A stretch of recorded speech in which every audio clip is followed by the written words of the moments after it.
What the Thor 4 rumors mean for the future of the Marvel Cinematic Universe. While fans still have a week to wait until Avengers Endgame hits the big screen, for the folks at Marvel Studios, Avengers 4 is already in their rearview mirror as they look towards the future of the MCU.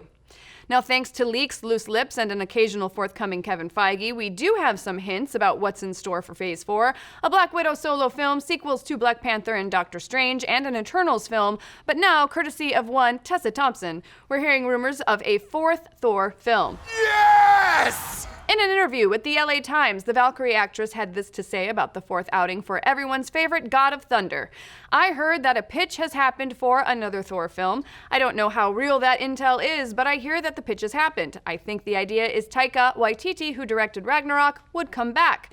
Now, even we will admit, this quote is a little weak on the surface. However, if we add it to the intel we already know about the post-Endgame MCU, it actually gives us quite a bit to go on, so let's break down what it could reveal. First up, the biggest info is that it seems to confirm that Thor, specifically the Chris Hemsworth Thor, most likely survives Endgame. While there has been some speculation that somebody else could take up the mantle of the Thunder God, a la Jane Foster, the mighty Thor, the Taika Waititi mention seems to imply Hemsworth's return.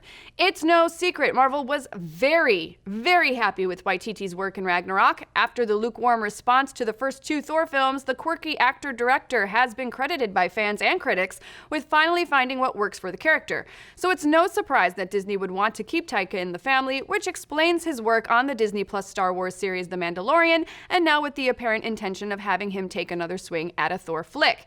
In addition to keeping Hemsworth's version of Thor alive and well in the MCU, Taika's return would also mean more of those glorious romper selfies.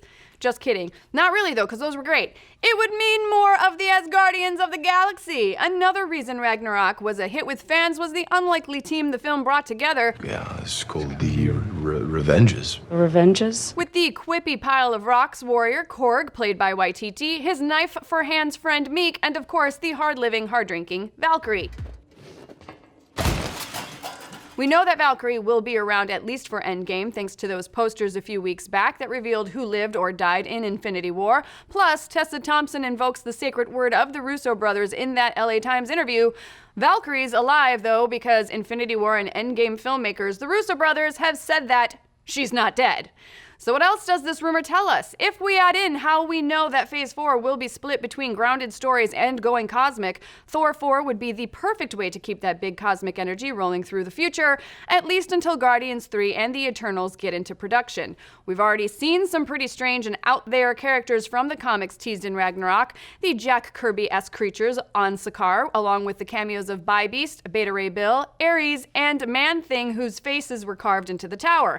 Plus, when it comes to wacky storylines to pull from, Thor comics is as good a source as any. Case in point, the time Loki turned Thor into a frog, which was mentioned in that Thor/Loki play reenactment in Ragnarok. It was indeed hilarious. Overall, if the rumor is true, consider us 100% on board. Just to make sure we get Beta Ray Bill, because who doesn't want a hammer-wielding, horse alien kicking ass alongside Chris Hemsworth? And if Taika can make a pile of rocks work, Hey, man. he can certainly make Beta Ray Bill work too.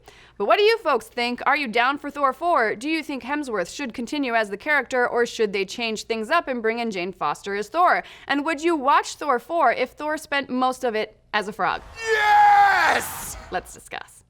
Thanks for watching. Be sure to like, subscribe, and mash that little bell to get notified every time we go live with a show or drop a new video. And don't forget, on Monday, we'll be talking all things Game of Thrones with our weekly after show, All Kings Considered. Join myself, fellow Nerdist favorites like Dan Casey and Amy Vorpal, and more special guests as we break down everything happening in Westeros this season, biggest moments, wildest theories, episode MVPs. We're gonna get into all of it and more. Pull up a chair, pour yourself a goblet of Dornish wine, and tune in every Monday at 12 p.m. Pacific right here on Nerdist YouTube and Geek and Sundry's Twitch.